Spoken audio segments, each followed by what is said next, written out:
Let's head out to the Wimmera and catch up with Tim Blair from the Daily Telegraph. Good to talk to you again, Tim. Before we get on to our other issues, though, it occurs to me you're a lover of the internal combustion engine connected by crankshaft to some wheels and all that sort of thing. Mount Panorama is already a sacred site in this country, isn't it? 100%. I was there just a couple of weeks ago. Me and a mate drove up there just to drive around. It's a public road. You can drive around the track, and I think the first time I ever visited there was 1976. I've been a regular at Mount Panorama. But I think, honestly, Chris, well, you're right that it is already a sacred site for me and, for that matter, for a lot of Aboriginal Australians who also love their cars. But secondly, I think what we've got now is an incredibly cynical exercise where it's nothing to do with genuine sacred sites, genuine places of worship. It's about disruption. It's about headlines. It's about trying to stomp on things that bring excitement and pleasure to people. I don't think it's at all to do with any sort of genuine grievance. Yeah, it's a real worry, especially when the official Indigenous groups know nothing about it and oppose it. So we'll keep an eye on those issues. I want to talk to you about John Setka, the rogue unionist who's had a go at Albo. I think this works well for Albo, but here's what he had to say. To me, he's weak. Well, I know he's weak. He's weak as piss, to be quite honest. How do you know he's weak? What do you mean? Well, I had an incident which I'm not going to go into with him, and let me tell you, I wouldn't want to be in the trenches with Albo. If we were in a war, he'd be the last person I'd want in my foxhole with me. Well, I keep saying that Albo is weak, so I can't disagree with Setka there. But having an enemy like Setka is actually a strong point for Albo, isn't it? Absolutely. And we've seen with past Labor leaders that when the more militant unionists go against you, the public tends to be approving, as you point out. I'd also point out that the idea of weakness is relative. And John Setka calling someone weak, well, John Setka is one of the tougher sort of nuts getting around, and I think if he's calling someone weak, that's everyone from Rambo down is a bit on the soft side. So we're going to look at it that way. Everyone from Robert Dipia Domenico down is weak, according to John Setka. Now I've got to show you this. I showed this at the top of the program. It's a clip from Senator Jane Hume, who was on with Peter Credlin last night. But this is an example of a federal public servant working from home.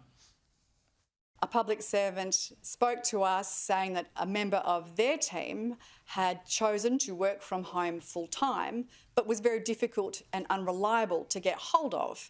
And the reason why was because that public servant was travelling around Australia in a camper van with their family. Now, that's not working from home in my mind. How good is that, Tim? Taxpayers funding your trip around the country. Well, it shows how easy it is to be a public servant, doesn't it? I mean, it always used to be the way, Chris, that there was a trade-off with a lower pay, a lower amount of pay for public servants, and you, in exchange for that, you get higher job security, greater job security, and pensions and so on.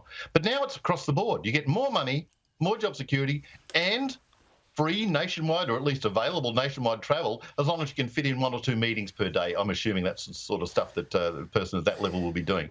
It's obscene. You get higher super, the works. And it's extraordinary. I can remember dealing with public servants in the day where no one would do anything after about 4:30 because they're all packing up, ready to be out the door at 4:49. Now they just don't even turn up at work. And if someone's travelling around Australia in a camper van still pretending they're doing their full-time job, no doubt the next one will be doing a road trip around the US or Europe. Easy way to sort of to do a local version of Doge here. Just call a quick heads-up meeting. Everyone, it doesn't matter who you are. You've all got to be in the office at Monday at 7 o'clock. We're just going to have a bit of a chat about work circumstances going forward, as they say. If you're not there, you're gone. Just call them in. Good luck getting your camper van back from Darwin in time for your Sydney meeting at 7. It'll sort things out nice and quick. I tell you what. Staff meeting in the morning. You drive through the night. It's just unbelievable. And Albo's out there defending this stuff today effectively.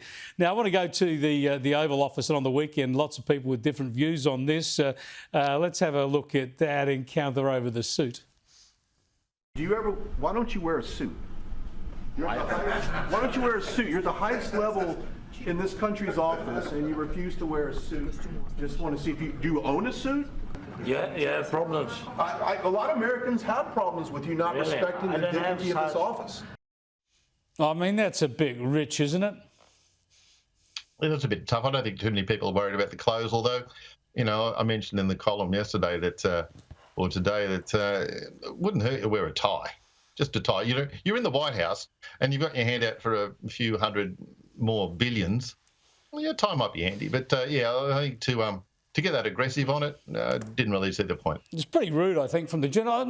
Look, my assumption is, and I think he said as much, I mean, the guy's a wartime leader. Of course, Ukraine is still at war, has been at war for 3 years. So you don't want to get around as if you just whack on a suit and go around to the capitals. You're still dressed like a wartime leader, I suppose. In some ways, it's just a sign of solidarity with your people. But I thought this was a funny attack because of the other bloke we've often seen in the Oval Office, Elon Musk. Look at him. No suit for Elon. T-shirts, bloody baseball cap, and often he's got his kid, you know, wiping boogers on the Oval desk and all the rest of it.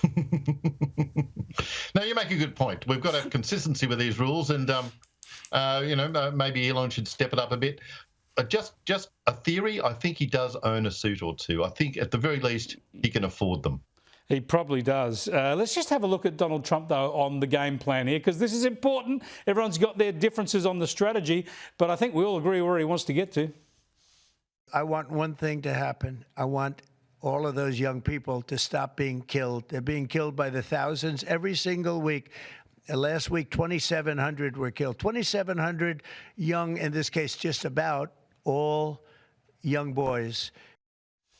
Do you reckon we're closer to that now or further away after the last few days? It's almost impossible to tell. I mean, at least we've had a meeting out in the open and we've seen things. We know that negotiations aren't progressing smoothly. But I think people have lost track of the sort of the baseline of this, which is A, Russia is wrong. They invaded. That's all established. But two, Russia's going to win. Russia can't really lose this. They've got all the numbers. They've got all the armaments. They've got the people on the ground. So we've got to find out a path through that. Yep. Acknowledging both that Russia is wrong, but also that Ukraine, they don't have the power to head off, you know, a former superpower. They can't push them out completely. Yep, there's got to be a compromise. Spot on. Thanks for joining us, Tim. Appreciate it.